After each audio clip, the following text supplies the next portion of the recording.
లోపల రమ్మా, కాఫీ తాగెళ్దు గాని. వద్దమ్మా, లోపల అన్నయ్య ఉంటాడు. చూస్తే మళ్ళీ కోపం వస్తుంది. చిన్నప్పుడు ఇద్దరు ఎంతో ప్రేమగా ఉండేవారు. ఇప్పుడేంటో వాడు డబ్బు పిచ్చి పట్టింది. కనీసం నన్ను హాస్పిటల్కి తీసుకునే టైం కూడా లేదు వాడికి. ఆడపిల్లవైనా నువ్వే బాధ్యతగా చేస్తున్నావు. వాడికెప్పుడు అర్థమవుతుందో. అసలు ఆస్తంతా నీ పేరున పెడితే వాడికి బుద్ధొస్తుంది. ఇప్పుడేమైందమ్మా? ఎవరు చూసుకుంటే ఏమైంది? వాడు వేరు నేను వేరు కాదు కదా. ఏంటోనే, నీకున్నంత ప్రేమ వాడికి లేదు. సరే అమ్మా, నువ్వేవేం పట్టించుకోకు. నాకు ఆఫీస్కి లేట్ అవుతుంది, నేను బయలుదేరతాను. సరే అమ్మా, జాగ్రత్తగా వెళ్ళు. ఆ, అమ్మా అది మొన్న డబ్బులు అడిగాను కదా. అరేంజ్ చేశానమ్మా. సరే, అన్నయ్యకి తెలియకుండా ఇవ్వా, మళ్ళీ వాడికి తెలిస్తే కోపం వస్తుంది. ఏంటోనమ్మా, నీకు ఇవ్వాల్సిన డబ్బు కూడా దొంగచాటుగా ఇవ్వాల్సిన పరిస్థితి వచ్చింది. అది ఆయనకు ఆపరేషన్ ఉందమ్మా, లేకపోతే నేను ఇబ్బంది పెట్టేదాన్ని కాదు. ఆ డబ్బులు ఎలాగైనా మళ్ళీ ఇచ్చేస్తాను. అన్నయ్యకి ఇచ్చేసే. సర్లే అమ్మా, జాగ్రత్త.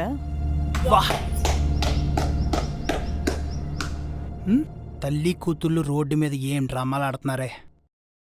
నా ఆస్తిలో నీ కూతురుకు ఒక్క రూపాయి కూడా ఇవ్వను. అయినా ఇక్కడికి వచ్చి అడుక్కుంటున్నావు, సిగ్గుందా? ఒరే, చెల్లితో అలాగేనా మాట్లాడేది? ఇంకోసారి అది ఇక్కడికొచ్చిందో నిన్ను కూడా బయటికి గింటేస్తా. ఇంకెప్పుడైనా ఇంటి దగ్గర కనిపించావో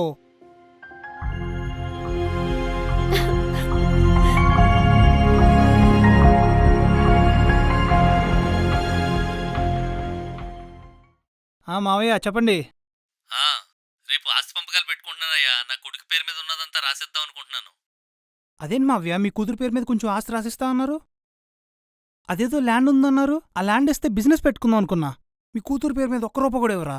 ఆడపిల్లకి ఆస్తిలో ఎవడన్నా భాగమిస్తాడా? మావయ్య, మీరు నాతో జోక్ చేస్తున్నారా? అవునల్లుడు గారు, చిన్న జోక్కే కంగారు పడిపోతే ఎలా? నీకు ఫోన్ చేసింది కూడా అందుకే. నా కూతురుకు కూడా ఏదో కొద్దిగా ఆస్తి ఇద్దాం చెప్పడానికే. ఆడపిల్ల లక్ష్మీదేవితో సమానం. నా కూతురు నా ఆస్తి ఎందుకు ఇచ్చుకోకుండా ఉంటాను చెప్పు. సరే మావయ్య. మా నాన్నేదో కాల్ చేసి జోక్ చేస్తే మీరెందుకండి కోపం తెచ్చుకున్నారు? మనకి నిజంగా ఆస్తి ఇవ్వకపోతే కోర్టు మెట్లెక్కేలా ఉన్నారే మీరు. మీ చెల్లి చూడండి, ఎంత గొడవ చేసినా ఒక్క మాట కూడా అనకుండా కామ్గా ఉంది. సరే, నేనుంటాను, బాయ్.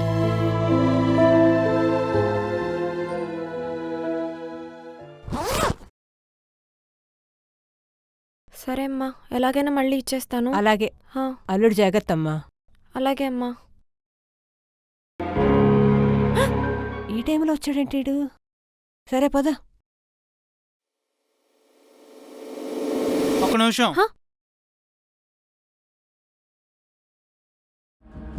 ఏయ్, బ్యాగ్ ఎందుకు తీసుకుంటున్నావురా? చెప్పేది వినవేంట్రా? రే, ఎందుకురా బ్యాగ్ చెక్ చేస్తున్నావు? ఏం చూస్తున్నావురా? ఏమీ లేదని చెప్పాను కదా.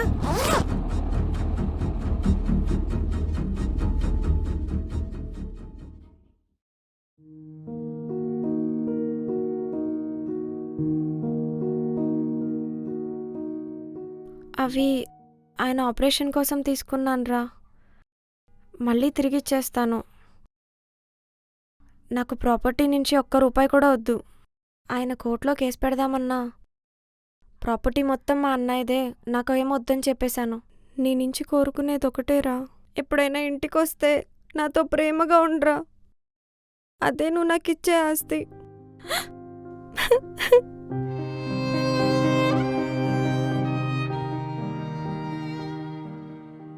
చూసావురా అదేం చెప్పిందో? అదిరా చెల్లెలంటే. ఇంకెప్పుడు అర్థం చేసుకుంటావురా?